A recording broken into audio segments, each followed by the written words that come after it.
आप हमारे channel tutorial space को BTech B university exam competitive exam की preparation Hindi lectures and notes के लिए सब्सक्राइब करें। बेल आइकन को जरूर दबा दीजिएगा ताकि कोई भी नोटिफिकेशन मिस ना हो। आप हमें फेसबुक और ट्विटर पर भी फॉलो कर सकते हैं।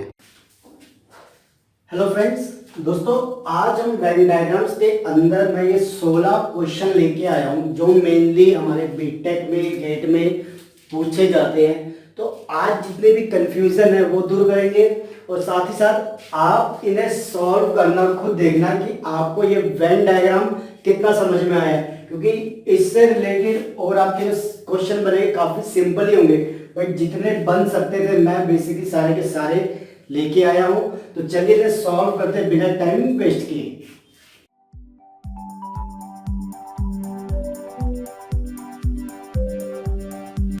देखिए दोस्तों, पहला वेन डायग्राम हमें ये देता है। पहले इसकी फिगर से ये समझिए कि बेसिकली ये वेन डायग्राम हमें बताना क्या चाहता है।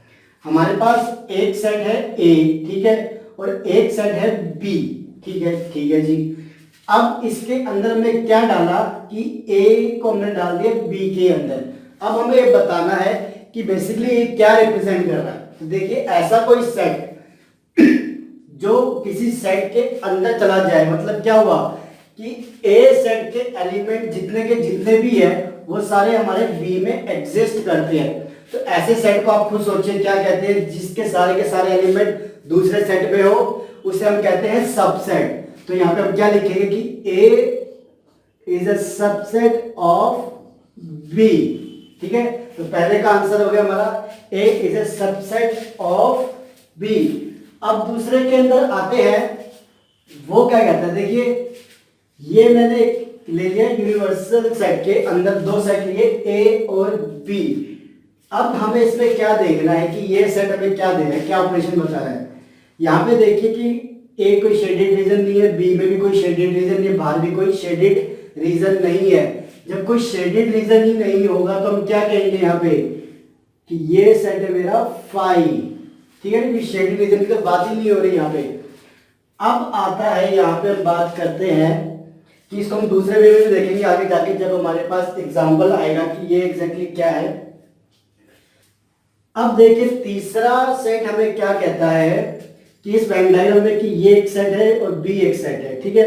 हमने कौन सा रीजन शेड किया हुआ है, वो रीजन शेड किया हुआ है सिर्फ ए में तो है, बट जो कॉमन है बी के साथ उसको शेड नहीं किया।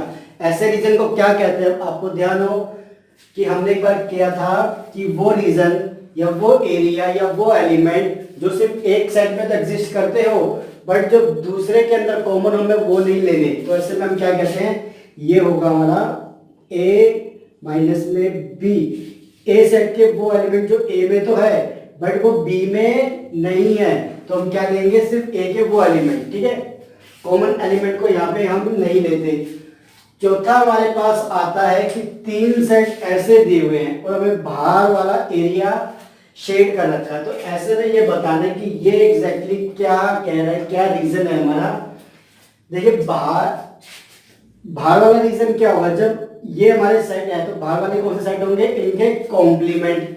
अब कॉम्प्लीमेंट के अंदर कौन से एलिमेंट है, वो सारे एलिमेंट जो इसके पास तो नहीं है तीनों के पास बट बाहर है, मतलब वो कॉमन एलिमेंट जो इन तीनों के तो नहीं है बट बाहर है। तो हम क्या लिखेंगे कि जब कॉमन एलिमेंट की हम बात करते हैं, बेसिकली बात किसकी करते हैं हम, इंटरसेक्शन की। तो ए कॉम्प्लीमेंट का इंटरसेक्शन, बी कॉम्प्लीमेंट का इंटरसेक्शन और सी कॉम्प्लीमेंट का इंटरसेक्शन, ये हमारा क्या होगा इसका आंसर। आई होप आपको समझ में आ रहा हो। पांचवा क्वेश्चन आता है कि दो सेट है हमारे पास जिसके अंदर दोनों अलग अलग हमने किया हुआ है। अब ये बताना है कि ये हमारा कौन सा या किस तरीके का ऑपरेशन है। देखिए दो सेट अलग अलग दोनों के रीजन फिल कर रखे, तो हम क्या कहते हैं, हमारी डेफिनेशन क्या कहती है, ऐसा एरिया या ऐसा एलिमेंट जो एक सेट में हो या दूसरे सेट में हो या दोनों में हो। कॉमन तो सेट में हम क्या कहते हैं, वो यूनियन अप्लाई हुआ। तो ये हमारा क्या होगा, ए यूनियन में बी। बच्चे इस सेट के अंदर बहुत ज्यादा मिस्टेक कर देते हैं, तो ध्यान रखिए, क्योंकि उनको आदत होती है कि दो सेट में कॉमन वाला एरिया देखने की हमेशा। तो वो चीज डेफिनेशन पे जाओ कि दो सेट है उनका यूनियन लगाते हो। डेफिनेशन क्या कहते हैं कि ए में हो या बी में हो या वो दोनों में हो, ठीक है। अब आता है हमारा छठा क्वेश्चन, जिसके अंदर तीन हमारे सेट है, ए बी और सी, और हमने सिर्फ एरिया कौन सा कवर किया हुआ, बी को पूरा कवर किया हुआ, सी को पूरा कवर किया हुआ है, ए को यहाँ पे हमने निगलेक्ट किया है समवेयर, सिर्फ इन दोनों के रीजन को लिया है। एक बार आप इसको देखिए ध्यान से और देखिए कि ये क्या बताता है। देखिए जब ऐसे क्वेश्चन आते हैं तो थोड़ा सा इसमें ध्यान देने वाली बात क्या होती है कि कॉमन रीजन बी और सी और ए के तो ले लिए, बट ए एक सेट के हमने बिल्कुल ही अलग कर दिए, तो ऐसे में क्या हमको मान के नहीं चलेंगे वो सेट एग्जिस्ट करता है। तब हमें यहाँ पे क्या लेंगे कि ये मान लो कि ए एग्जिस्ट ही करता, तो दो सेट अगर ऐसे होते तो हम क्या कहते हैं कि वो एक दूसरे का यूनियन है। तो यहाँ पे मैं क्या लिखूंगा कि बी यूनियन सी। बच्चे ए को भी कंसीडर करने की कोशिश करते हैं और गलती कर बैठते हैं यहाँ पे बहुत गलत, तो वो देखेंगे कि इसमें आएगा बी यूनियन सी। अब हमारा आता है ये क्वेश्चन, देखिए ये क्वेश्चन हमने यहाँ पे भी किया था, बट यहाँ पे हम क्या देखेंगे दूसरे तरीके से इसको देखेंगे कि एक सेट ए है और एक सेट हमारा बी है, दोनों है अलग अलग। हमारी डेफिनेशन आती थी डिसजॉइंट की। डिसजॉइंट सेट हमारा क्या होता था कि वो एलिमेंट जो ए में भी ना हो और बी में भी ना हो, तो वो हमारे क्या होते थे डिसजॉइंट। तो ये हमारा क्या हो गया, ए डिसजॉइंट सेट ऑफ बी, इसे हम इस तरीके से लिखेंगे, ठीक है। हम इसे 5 भी लिख सकते हैं जो मैंने बताया था आपको। 8वां क्वेश्चन देखिए, काफी अच्छा क्वेश्चन है। ये आपको क्या बता रहा है, देखिए फिर से इसको आप इससे कंपेयर करिए, आपको पता चलेगा कि 4 सेट का क्वेश्चन आपको थोड़ा अलग अजीब सा अलग नया भी दिख रहा होगा कि 3 सेट तो सारे आपस में उनके एरिया को उनके रीजन को हमने शेड कर दिया, बट जहां डी सेट था हमारा बेसिकली उसके एरिया को हमने शेड नहीं किया। आप इस पे जाएंगे बच्चे कंफ्यूज गलती कहाँ करते कि हमने सी और डी का जो कॉमन एरिया है उसे तो शेड किया हुआ है, आपको ये लगेगा, बट आप ये देखिए कि इस एरिया को हमें लेने की जरूरत क्या है, जब हमने डी को निगलेक्ट ही कर दिया। ये एरिया तो सी का भी है, हम क्यों कह रहे हैं कि सी और डी का कॉमन है। सी और डी का कॉमन तब देखते कि जब ये आगे जाके इंक्लूड हो रहा होता, बट यहाँ पे क्या है कि सिर्फ ये सी का एरिया है, तो हम यहाँ पे क्या करेंगे डी को निगलेक्ट करेंगे और 3 बाकी सबके हमने रीजन ले रखे, तो ये क्या होगा A union B union C. यहाँ पे डी लेने की कोई जरूरत नहीं है हमको, बच्चे यही गलती करते हैं। इसके बाद आता है हमारा ये क्वेश्चन, काफी अच्छा क्वेश्चन है। देखिए कि 2 सेट है हमारे पास जिसमें सिर्फ हमने कॉमन एरिया को निकाल दिया है और सिर्फ ए और बी के वो रीजन ले रखे जो आपस में क्या कॉमन नहीं है। तो ऐसे सेट को हम क्या कहते हैं, आपको याद हो कि हमने एक डिसजॉइंट वाला कंसेप्ट किया था, तो हम यहाँ पे क्या लगाएंगे, सॉरी डिसजॉइंट नहीं, यहाँ पे हमने एक कंसेप्ट किया था एक्सोर जो हमने बताया था, तो वो हम यहाँ लगाएंगे और देखेंगे कि ये क्या है एक्सोर जो हमने, ठीक है जी।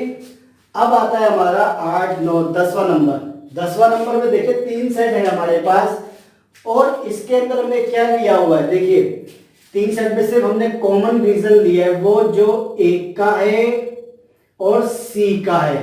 बच्चे गलती क्या करते हैं, इसे समझते हैं कि ये रीजन ए का भी है, बी का भी है और सी का भी है, माना सी का भी है, बट थोड़ी सी यहाँ पे जाओ या इन क्वेश्चन को देखो, मैंने क्या कहा कि बी और सी के हिसाब से देखिए तो कोई रीजन हमने नहीं लिया।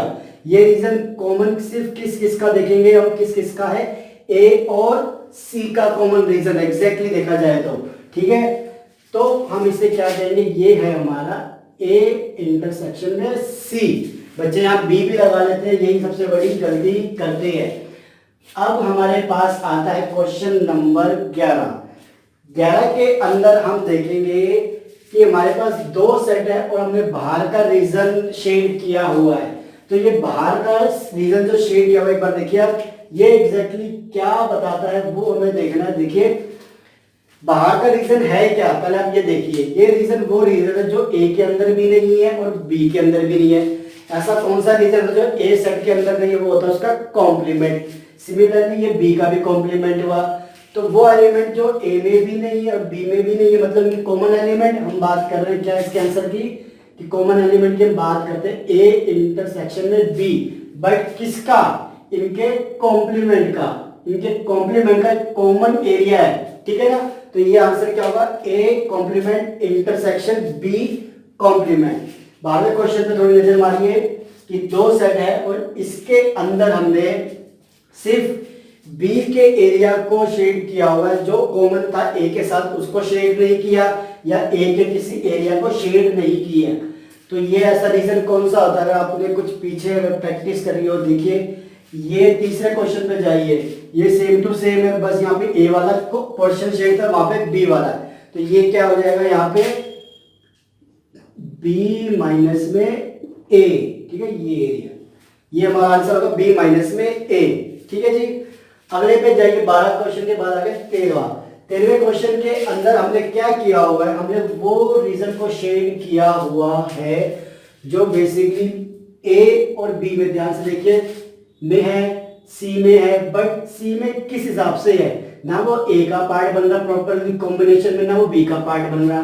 बट देखा जाए तो ये सिर्फ ए और बी का कॉमन पार्ट है। देखिए चीज सिंपल है बट पता नहीं चलती हमें। तो ये दो सेट पे देखिए क्या अप्लाई हो रहा है कि ये किसका कॉमन पार्ट है, ए और बी का। तो हमारा आंसर क्या होगा, ए इंटरसेक्शन में बी, क्योंकि ए इंटरसेक्शन में बी मतलब इनके कॉमन पार्ट की हम बात कर रहे हैं।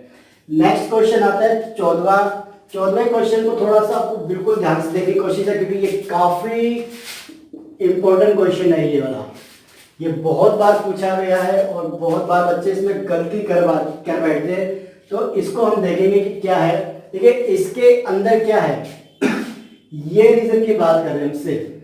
तो ए और सी का रीजन कॉमन है इसके अंदर, देखिए बिल्कुल वही पार्ट है जो ए और सी का कॉमन है। और दूसरा किसका कॉमन आप देखिए, और देखिए कॉमन हम यहाँ पे कॉमन है किसका, ए, ये भी आएगा सॉरी, ए और बी का भी कॉमन है, ठीक है, ये एरिया। अब ये एरिया किसका कॉमन है, ए और बी का। तो हमने कौन सा एलिमेंट लेने हैं, वो एलिमेंट जो ए और सी में कॉमन है, और बी ए और सी में और ए और बी में। बट हमारे पास ये एरिया क्या होगा, दो बार आ जाएगा जब हम ए और सी के कॉमन लेंगे और ए और बी के लेंगे। तो ऐसे में हम करेंगे क्या, हम इसके ऊपर लगाएंगे इंटरसेक्शन ऑपरेशन और यूनियन ऑपरेशन। तो वो कैसे लगेगा वो देखिए कि ए इंटरसेक्शन बी, पहले हम लेंगे ए इंटरसेक्शन है बी, ठीक है। देन हमारे पास क्या आया हुआ है, ए और सी का कॉमन रीजन, ए और सी का कॉमन रीजन, ठीक है जी। अब हम क्या करेंगे, हम इनका लेंगे यूनियन। यूनियन में क्या होगा, वो पोर्शन हट जाएगा जो बिल्कुल इनके अंदर कॉमन जो दो बार आ रहा है, मतलब ये पोर्शन जो होगा वो एक बार हट जाएगा, क्योंकि वो ए इंटरसेक्शन बी में भी आ चुका है और ए इंटरसेक्शन सी में भी आ चुका है। तो इसका आंसर होगा ए इंटरसेक्शन में बी और ए इंटरसेक्शन में सी, देन इन दोनों का आपस में यूनियन, ठीक है। अब आते हैं हम अपने क्वेश्चन नंबर 12, 13, 14, 15वें क्वेश्चन को देखिए कि इसके अंदर आपको क्या पता चल रहा है कि हमने सिर्फ वो एरिया इसके अंदर लिया हुआ जो पूरे के पूरे तीनों सेट को कवर कर रहा है। तो जो कोई एरिया पूरे के पूरे सेट को कवर करता है क्या होता है, हम क्या कहते हैं, जो पोर्शन ए में भी है या बी में है या सी में है, तो ऐसे एरिया को क्या कहते हैं हम, ए यूनियन में बी यूनियन में सी। ये आंसर होगा इसका कि तीनों का यूनियन हो जाएगा आपस में, ठीक है। 16वां क्वेश्चन आता है, काफी इजी क्वेश्चन है। देखिए कि एक सेट है ए और हमने उसके बाहर के रीजन को क्या कर रखा है, शेड कर रखा है। तो ऐसे में ये सेट क्या होगा हमारा कि बाहर वो एरिया जो ए से तो बिलोंग करता ही नहीं, तो वो क्या होता है हमारा ए का कॉम्प्लीमेंट। तो इसका आंसर होगा हमारा ए का कॉम्प्लीमेंट। तो इस तरीके से समझिए, बेसिकली तीन वाले एरिया में बच्चों को कंफ्यूजन हो जाती है। ये काफी अच्छा क्वेश्चन था जो मेरी नजर में है। एक ये और इस तरीके के क्वेश्चन जो होते हैं थोड़े से माइंड डाइवर्ट करने के लिए होते हैं। तो आपको ये याद रखना कि सिर्फ आप कॉमन रीजन को देखिए कि किस किस सेट के अंदर आ रहा है, सिर्फ आपको। यहाँ पे बच्चे गलती करते हैं, डी को भी एज्यूम कर लेते हैं और लिख देते हैं कुछ ना कुछ, बट डी को एज्यूम यहाँ पे नहीं करना, क्योंकि ये रीजन एरिया जो है वो सी का तो पार्ट है ही भाई। तो सी को तो हम ले ही रहे यूनियन के साथ, तो हमें दो बार डी के साथ डालने की कोई जरूरत नहीं है। तो इस तरीके से आप इन क्वेश्चन को सॉल्व कीजिए। देखिए है क्या, 2 मिनट के अंदर एक क्वेश्चन हो जाता है, 3 से 4 या 5 नंबर के अंदर आपके पास ये आता है। तो बिल्कुल ध्यान से कीजिए, 4 से 5 नंबर आपके बिल्कुल पक्के हैं, बट छोटी छोटी मिस्टेक क्या होती है बच्चों को पूरे पूरे मार्क्स खो देती है। तो चलिए नेक्स्ट टॉपिक में आगे हम बढ़ेंगे, आगे जाके। चैनल को सब्सक्राइब करना मत भूलिएगा और वीडियो को जरूर लाइक एंड शेयर कीजिएगा। टेक केयर, बाय, आगे मिलेंगे वीडियो में बहुत जल्दी। Thank you.